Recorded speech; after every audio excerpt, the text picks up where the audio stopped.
All rise.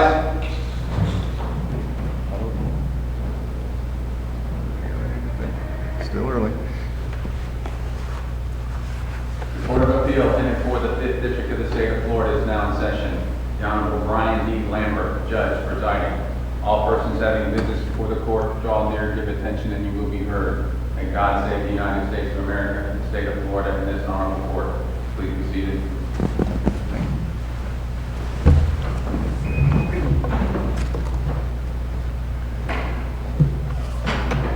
Good morning. Welcome to another session of oral argument with the 5th District Court of Appeal. As our marshal indicated, I'm Brian Lambert. I'm the presiding judge today. Let me introduce the panel. To my right is Judge Vince Torpy, and to my left is Judge Jim Edwards. We have one case today, a civil case, Schweickert versus Johnson, case 14-1662. Each side will have 20 minutes. Appellant, I'll set you at rebuttal time for 5 minutes. If you would like less or more rebuttal time, just let me know.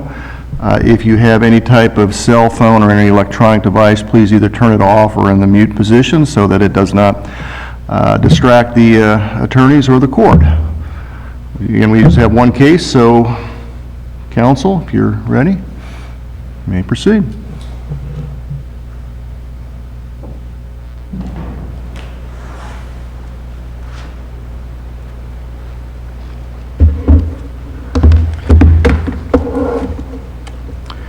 Morning. Morning. May it please the court. I'm Brian Lowe. I'm from Lake Mary. I've been practicing there since, well, about 1989.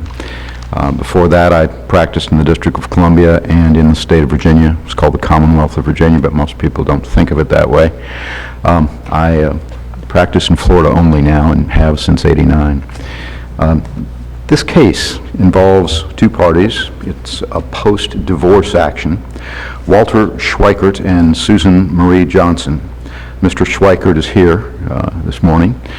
He's got his mother with him, and he is very, very concerned about what has happened here in this case.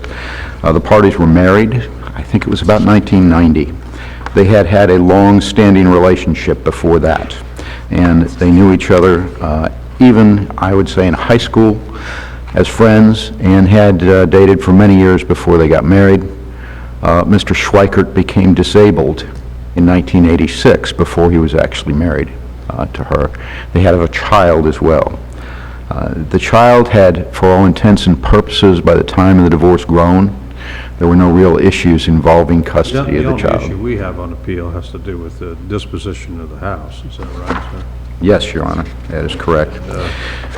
So he was supposed to refinance and get her off the mortgage, right? He was. Okay, within a certain period of time, and he didn't do that, right?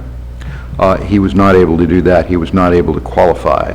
But was he able to, wasn't he required to move out of the house if he was not able to do the refinancing within a certain period of time? The refinancing was supposed to have occurred under the agreement they made within 4 months. The agreement itself is internally inconsistent. The agreement was not drafted by him and was not reviewed by him. He didn't have an attorney. He was unrepresented. He signed it, and it was incorporated into the final judgment. So it was incorporated. Regardless of how it got to that point, there's a judgment that orders him to do certain things which he agreed to. Isn't that accurate? There was a judgment which confirmed the agreement, and the agreement is internally inconsistent. The agreement says variously that he'll refinance the property within 4 months, and then 3 paragraphs later it says after 4 months he owns the property free and clear.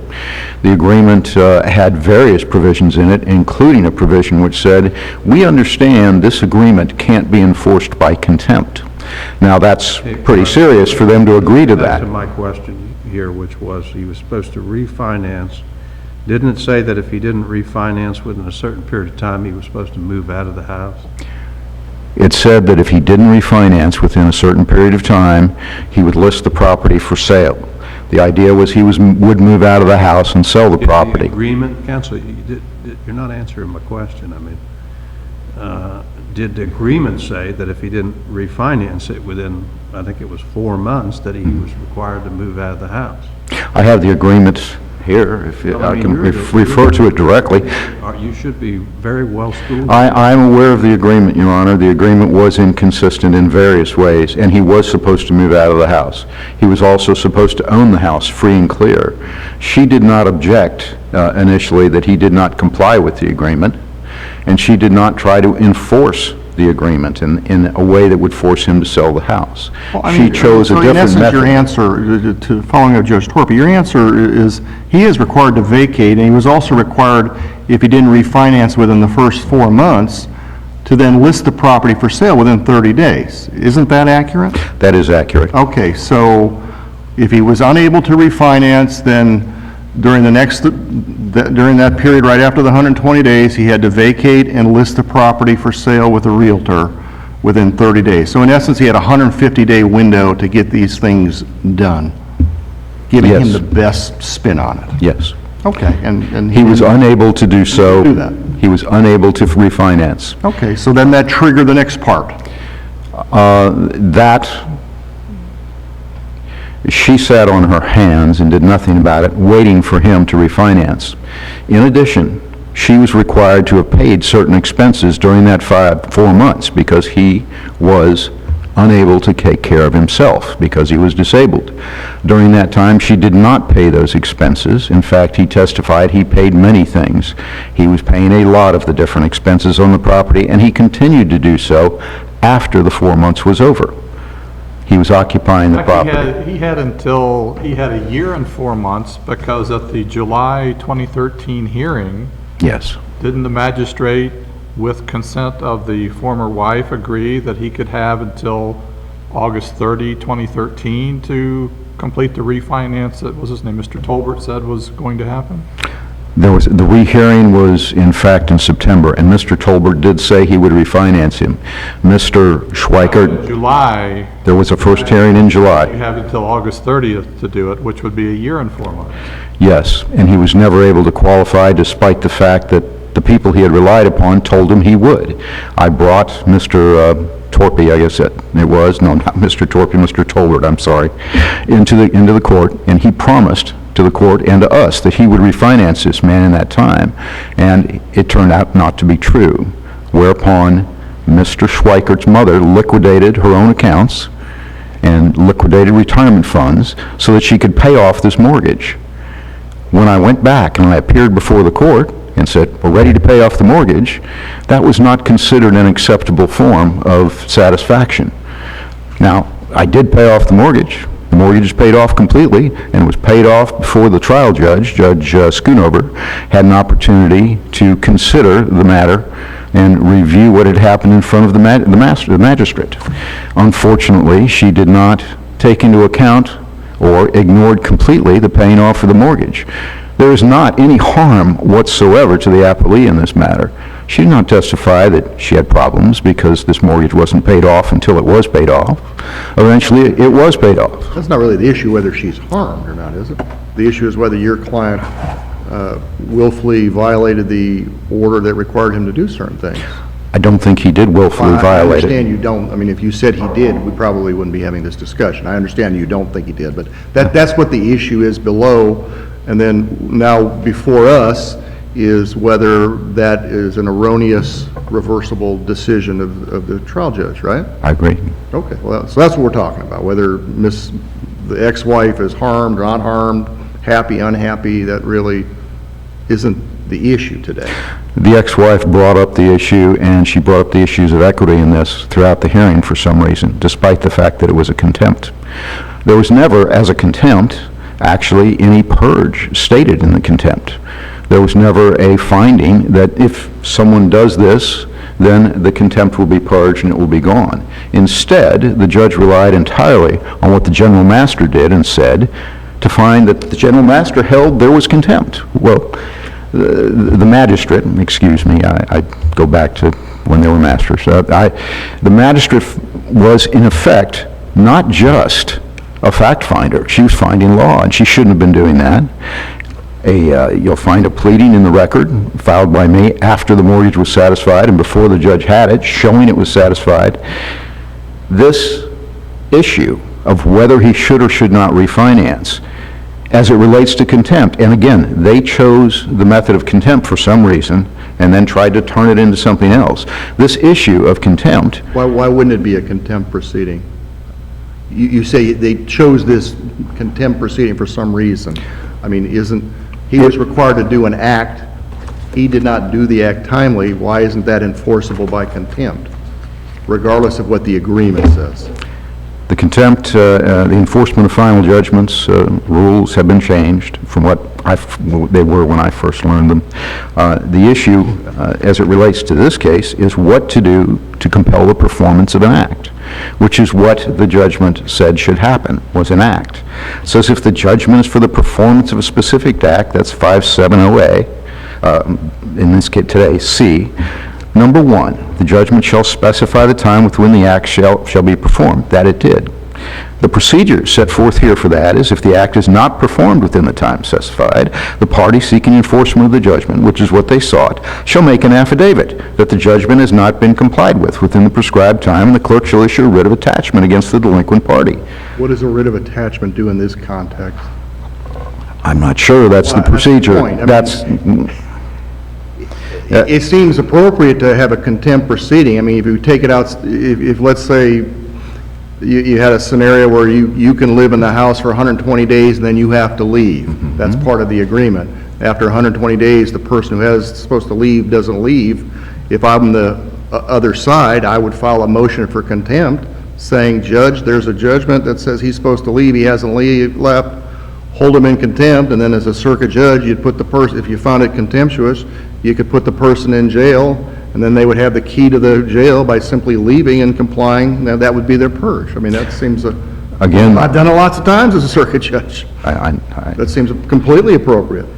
if the agreement has various methods of complying with the intent of the agreement, which this one did, and it talked about him refinancing, which he was never actually able to do, when clearly the intent was to release her from the obligation of the mortgage, not to put her in possession of half the proceeds of the house, which is what will happen He's here. able to move out of the house though, right? I mean, that's a violation of the agreement, not moving out of the house, right? He should have moved out of the house and sold it. He had no place to live. He's disabled. That would have rendered him homeless for all intents and purposes. What was he going to do? Go move into his car? It seems utterly unreasonable to require that to happen under these circumstances. Agreed to it, though. He is the one who agreed to it. He argued, and he Unreasonable presented to me, and the agreement against him when he agreed to it. he did not draft that agreement. It doesn't matter who drafted counsel. At the end of the day, he signed it. He's bound by what he signed, absent some, and there's no proceeding to set that agreement aside. So he's bound by it. I mean, you keep saying that, and that really is a meaningless argument here. I believe that they did not follow the usual contempt rules. I don't think they proceeded with this as a proper matter in contempt. I don't think that any purge was ever established, which would be normal here. You say, well, this is what you do, or you pay this. He wasn't jailed, was he? That's what should have been threatened to him if he didn't comply. Let's talk about what actually happened. He was held in contempt. The way I read the order, from both the magistrate's recommendations and from the judge's order, it's, come on, do what you are supposed to do. It's not, we're going to put you in jail until you do. It's like, do what you're supposed to do. And by the way, under 570, C2 says specifically, the disobedient party may be held in contempt, doesn't it? It does, and it's I believe that if they're going to hold anybody in contempt, they have to follow the standard set of rules and cases on contempt. And one of the standard traditions that we've always used is that you don't use contempt to deprive somebody of property. You don't use It was to enforce an act. It wasn't an issue of, he was required to do an act. He didn't do an act. You enforce a court order where you're required to do an act by contempt. It's not the situation, I didn't pay a credit card bill that I agreed to, therefore, that's not it. That's not what we're talking about here. That's a lie. We're talking about selling his house and depriving him of the possession of it. The only property he got out of this marriage of value. Mr. Lowe, what happened on the attorney's fees below? Attorney's fees were reserved. Reserved. I believe they were, yes. She said that they would have to present evidence on it in her order. I've received no order of payment of attorney's fees or them being determined at all. Well, let me ask you this, as to you filed a motion for appellate attorney fees here. If, hypothetically, if you were unsuccessful here today in the appeal, do you still believe you are entitled to an award of fees? No.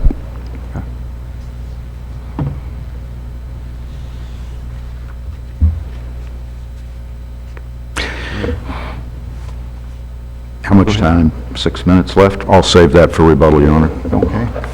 Very well.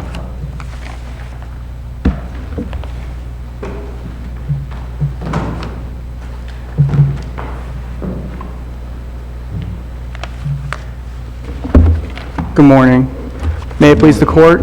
Yes, sir. My name is Raymond Tremley. I represent Miss Susan Johnson, formerly known as Miss Susan Schweickert.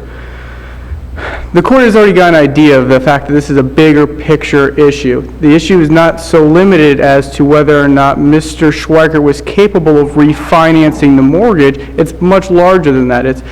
There was a process and there were some rules. Apart from the refinancing,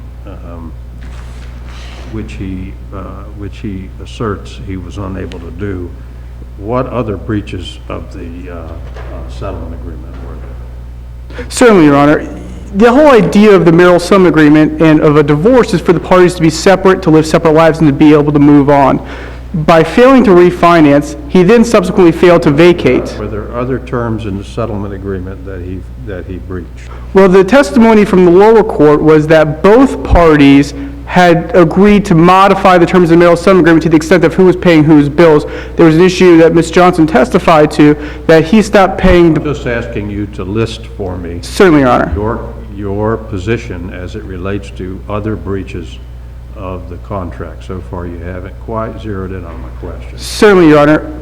The point I'm trying to make is that Mr. Schweickert. Because I'd like you to answer my question, and then you can make whatever point you want to make after that. Certainly, Your Honor. Mr. Schweickert failed to pay the electric bill and utility bills for Ms. Johnson's property, and that was what was testified to at the lower court. So what happened is The only other breach other than... that was testified to at the lower court level, yes, Your Honor. And beyond that, I'm not going to go to the things that weren't testified to. Okay. So the parties had agreed that that's what they were going to do. Mr. Schweickert was going to pay Ms. Johnson's electric bill and some of the utilities. Ms. Johnson was then going to pay the mortgage and utilities for the home that Mr. Schweickert was living in, and that didn't happen. So what Ms. Schweickert had, or Ms. Johnson had to do was then put the electric bills and utility bills in her name and started to perpetuate the disagreement between the parties. Shortly at the end of this, at the end of the 4-month period, that was when Ms. Johnson then inquired to Mr. Schweickert whether or not he was refinancing or whether or not he was vacating the home. She gave him an additional several months, I believe it was 8 months, before the motion to compel was, or motion for contempt was filed. She gave him that period of time, not because she was sitting on her hands, was because these parties have a long-lasting relationship, and she wasn't looking at holding him in contempt. She wasn't looking at putting him in jail. She wasn't looking at suspending his driver's license. She just wanted him to do exactly what he agreed to doing. Now, the testimony at the lower court level was Mr. Schweickert could remember what his credit score was prior to separation. He could remember that there was no apparent negotiation in signing the marital settlement agreement, but he didn't remember signing the marital settlement agreement, although he did testify that it was his signature.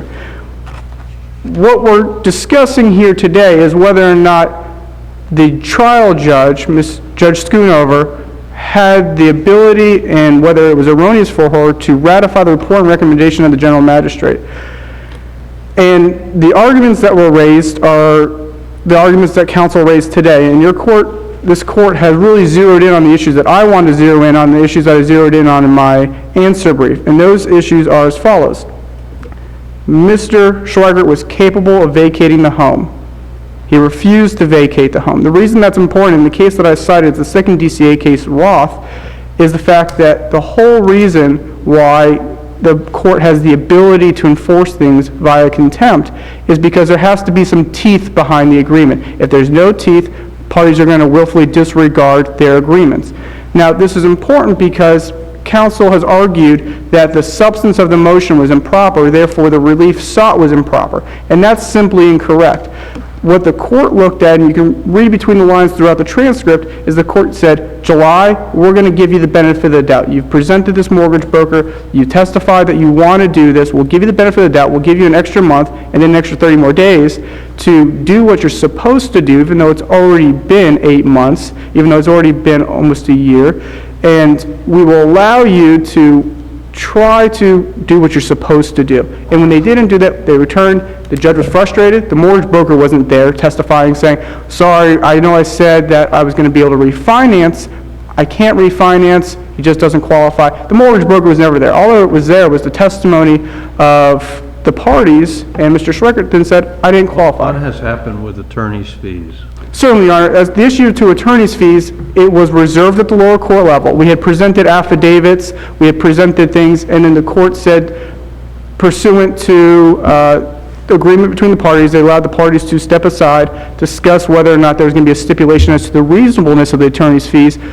They were going to hold off. And then, obviously, the appeal followed, and my client decided, as a matter of efficiency of her own attorney's fees, to wait and reserve to see what the court was going to do here today. If the court was to remand this, then obviously... Attorney's fees have not been addressed below. Correct, Your Honor. And so, just to go back to a few of the points that this panel has already alluded to, is the fact that he was capable of vacating the home.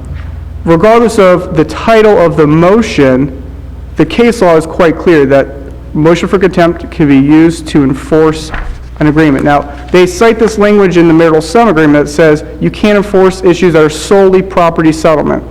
Let me ask you this, what are we fighting about at this point? He has refinanced, she's off the hook, all of the financial matters between them have been resolved. Is it just attorney's fees that y'all are fighting over? Surprisingly, Your Honor, yes. That's Who gets to recover attorney's fees against the other party? surprisingly, yes. That's what they're fighting about, Your That Honor. doesn't surprise me at all. Or any of us. I'm wondering if they're even collectible at this point. And that's another issue, obviously, and it's outside the issue of what we're dealing with here today. I mean, in essence, the mortgage has been, apparently, the ex-husband's mother paid off the mortgage, is what I'm gleaning from the record, and so is your client deeded the property to, her interest in the property to her ex-husband? No, Your Honor. Again, the issue was, and it was my understanding from the prior counsels that were involved, is that the pendency of the appeal was going to determine those things.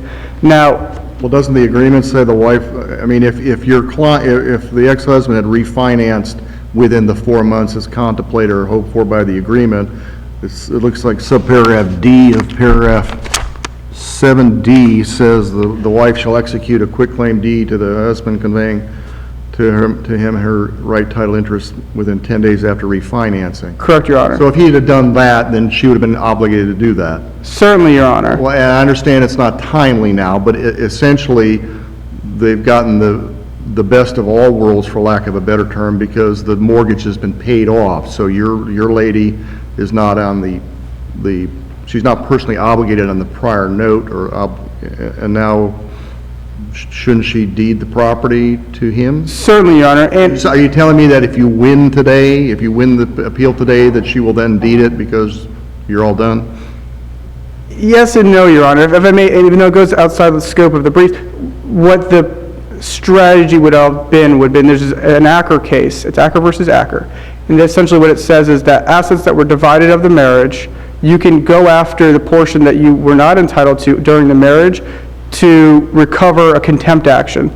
The idea would be, don't deed the property and then allow the property to be deeded to somebody else to avoid collection, because then you have to have another proceeding regarding fraudulent transfers. That's how you're hoping to enforce. Exactly, Your Honor. So it's just the strategy of it and the Let me throw out a hypothetical to you then. Certainly. If you're not awarded fees, appellate level, I guess you're saying it's still below on the circuit court. If you're not awarded fees here, hypothetically, and they're not awarded fees, hypothetically, and this case is affirmed, then in essence, there's no impediment for your lady to then deed her interest in the home to her ex-husband, other than, I guess, the possibility of some trial court fees. Correct, Your Honor. And following my hypothetical one further step, if the trial judge, or whoever would be the assigned judge now, because I guess Judge Schoonover is no longer on the circuit court bench, denies fees to your client for whatever reason, and who knows, then in essence, you all are done with anything that's on the table to fuss about, other than your client should then deed the property to him. Correct, Your Honor. And if she doesn't do that, then I guess he would file a contempt motion, and then he would change his argument, saying that's completely enforceable by contempt.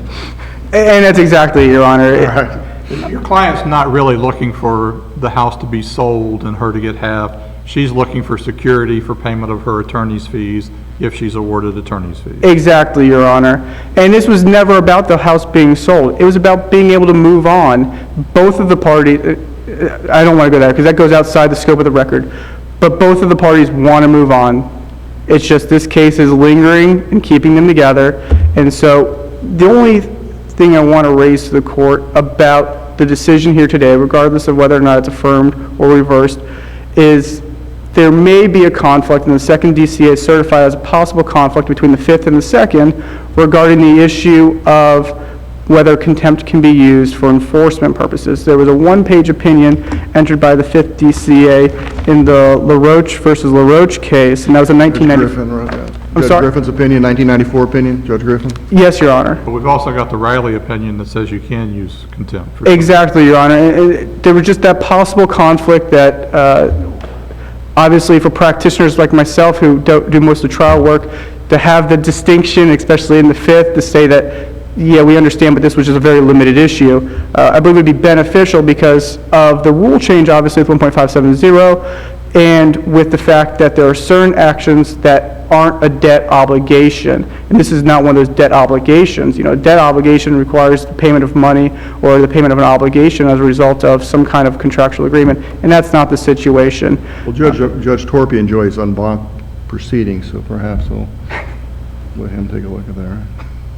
And Your Honor, the one last issue that I would just want to raise to the court, that the court has already kind of reiterated, however, I think it's important to note, since it's the first argument raised by opposing counsel, is the due process issue. I don't believe there's been a due process violation. Not only was the motion filed in December and the first hearing in July, which allowed a lot of time for the parties to be on notice of what the issues were, there was an additional continuance after opening arguments were made at that hearing.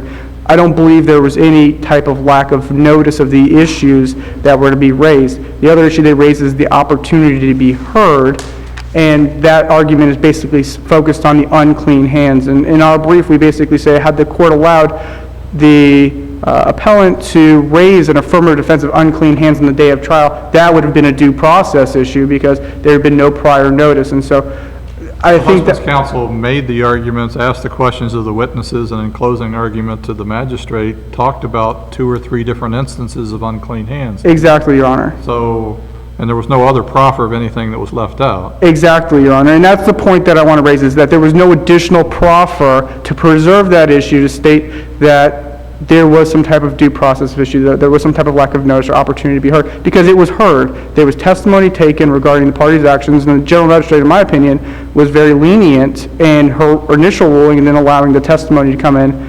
And so that's just one of the other issues that I want to point out, because it is their first argument. Presumably that was their strongest argument, and so I just wanted to address it with the court with the limited amount of time that I have here today. Regardless of the title of your motion, in paragraph 6A, didn't it also say the relief requested was to enforce or compel compliance with the final judgment? Exactly, Your Honor. The relief sought was not exclusively motion for contempt type relief. It wasn't suspension of driver's license. It wasn't the imprisonment. It wasn't the purge payment where you have to pay a certain amount of dollars to get your ticket out of jail. It wasn't that. It was just do what you said you were going to do. I have nothing further. If the judges have any further questions for me, I'd be more than happy to answer them. Any other questions? No, we're good. Thank you, counsel. Thank you for your time. All right.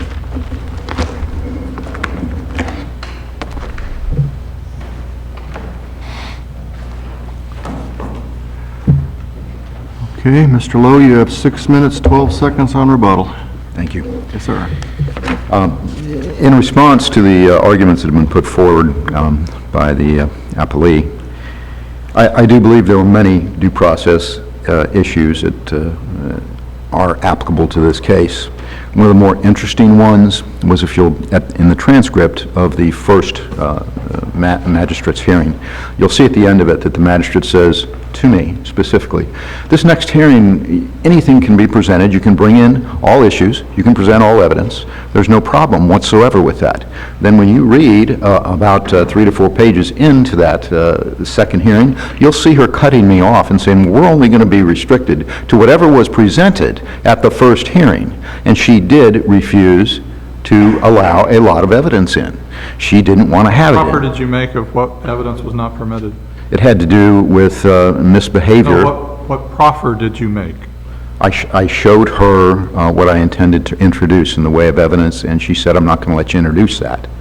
I had some bills and some other things that I wanted to have him review. Well, Some of these things she's allowed in, and some... Counsel, at page 18 of the transcript, 154 of the record, you asked Ms. Johnson whether she made the mortgage payments. Y'all had a little disagreement over that. Page 156, you asked about whether he paid for the utilities or she did.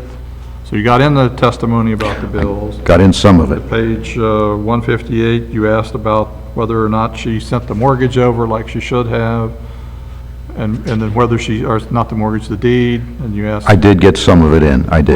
But what I'm saying is, I didn't see in the record where you made a proffer of, here's what didn't. else I wanted to talk about. I didn't do that on the record. I was very, I must admit, I was very agitated at the time, and Permitted you to argue she allowed me to make some argument.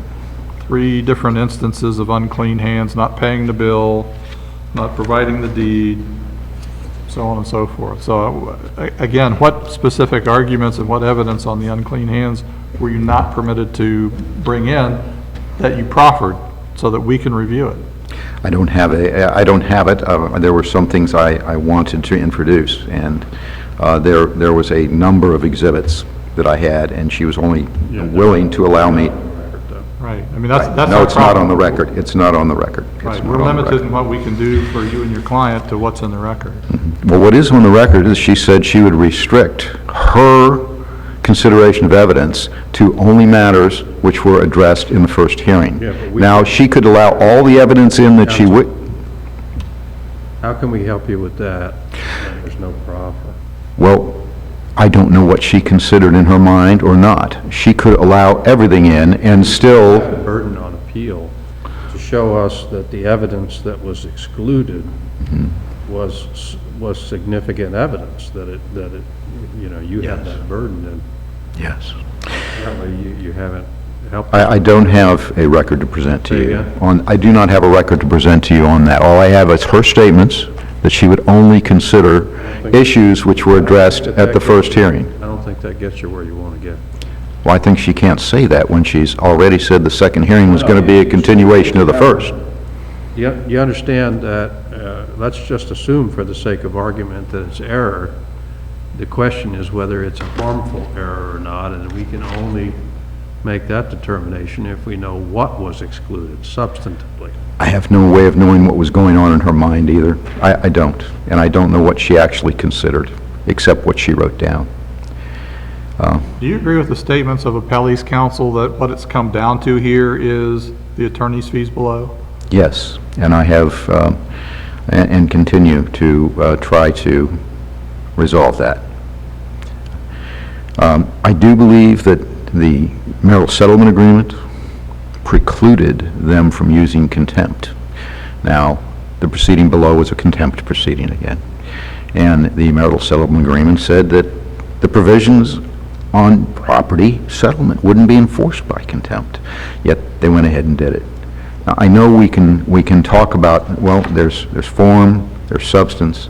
We can talk about what's equitable, we can talk about what's inequitable, but all of the equities in this matter, I think, go with the person who has paid off the mortgage, who did not have anything to do with the drafting of the agreement, who's going to be rendered homeless if you find for them and they decide to try to sell the house. In point of fact, I'm not trying to have this court decide the lower court's job on attorney's fees. No. The house was not refinanced until the ex-wife, former wife, filed a motion for contempt, had one hearing in July and another hearing in September. That's true. During which she incurred attorney's fees. That's true.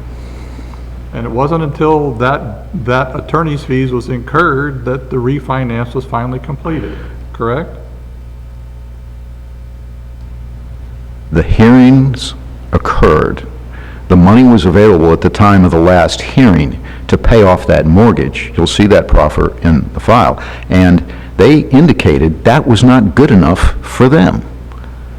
I went ahead and paid it anyway and had to go forward with the hearing, despite the fact that the money was in my trust account to pay off the mortgage. I never said at any point in the lower court that my clients would not pay attorney's fees. I never said that. And you won't find that on the record, and I'm not saying it here today either. I'm not. But this situation was not necessary, and a finding that he had somehow got to list the house and sell it when the mortgage is paid off is utterly inequitable. It's an inequitable result so extreme that you'd wonder what was going on. It can't happen that way. It shouldn't happen that way. Okay, counsel, you've exhausted your time. Thank you. Thank you. Okay, all right, ladies and gentlemen, thank you very much. We'll stand adjourned.